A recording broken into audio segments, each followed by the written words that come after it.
Carlos Correa remains a very good fielder, but his struggles at the plate have us concerned. Photo by Jack Gorman. In the last few weeks of the season, the Astros remain ahead in the division race and don't have an overly difficult schedule to close it out, save a trip to Boston this weekend. But, for anyone hoping for a repeat of 2017, there are certainly some concerns. There are also some things that no one should even think about. Think about this for a moment.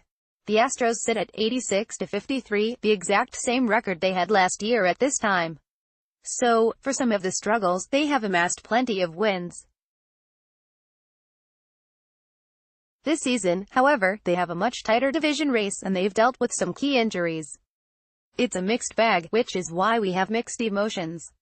We reach home field advantage in Sunday Night Baseball. Alex Rodriguez made an interesting point. He said he thought some of the hitting problems at Minute Maid Park might be related to the batter's eye, the huge green square of ivy in center field designed to act as a backdrop for hitters so they can see the ball coming out of the pitcher's hand. He said that it is very small and there are seats to one side and a large red advertisement on the other. It might seem like with the short fences in both corners, Minute Maid would be a hitter's park. Not so. In fact, Minute Maid hasn't ranked in the top 20 in scoring since 2014, when the Astros were awful and long before the batter's eye took the place of Tal's Hill. Whatever the case, the Astros don't hit the ball well at their home park. No one does, apparently. For an offense with a big play potential of this one, that certainly does seem like a negative. Double plays. The Astros rank dead last in baseball in hitting into double plays and are on pace to break the single-season team record for it. Double plays are rally killers that have definitely cost the Astros at times this year. The good news is that Boston is in the bottom 5 as well and the Astros are dramatically off the pace from last year when they won it all. Still, this isn't a stat to aspire to. Carlos Correa. Credit to ESPN 97.5's Charlie Palillo for this one. In the 67 games since May that Carlos Correa has played, he is batting .210 with just over a .300 on-base percentage and a slugging percentage of about .370. He has no business in the cleanup spot at this point. He is only there on reputation and the hope he will get it going. Correa was on the DL for a long stretch with back issues. Maybe they linger or maybe he just doesn't have his swing back yet. Whatever the case, the wildly talented shortstop needs to figure out his swing or A.J. Hinch may need to consider moving him down the lineup until he does. No worries, the A's have been a remarkable ball club this season.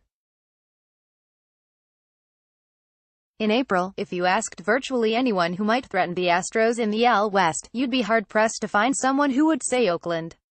Yet, as of writing this, they're 3.5 games back and pushing the Astros, who had nearly a 15-game lead this time last season. Still, with the schedules ahead for both and a recent dip, if ever so slight one, by the A's, it feels like the Astros are going to win the division again. Jose Altuve, whenever one of the best hitters of the last 5 years goes 4 games without a hit, it's surprising and a little concerning, especially when he just returned from the DL with a knee injury. But Altuve is as resilient as they come and if there is one thing that guy can do, it's hit. He hasn't had the power numbers we saw in 2017 and he is out of the race for hits, batting title and other postseason accolades. But he remains the team's best hitter.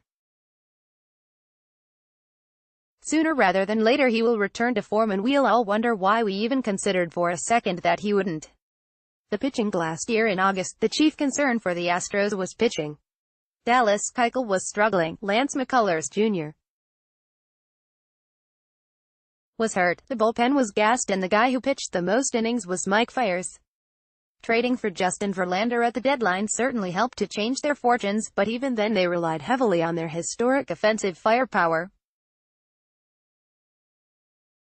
In the postseason, their greatest weakness was their pitching.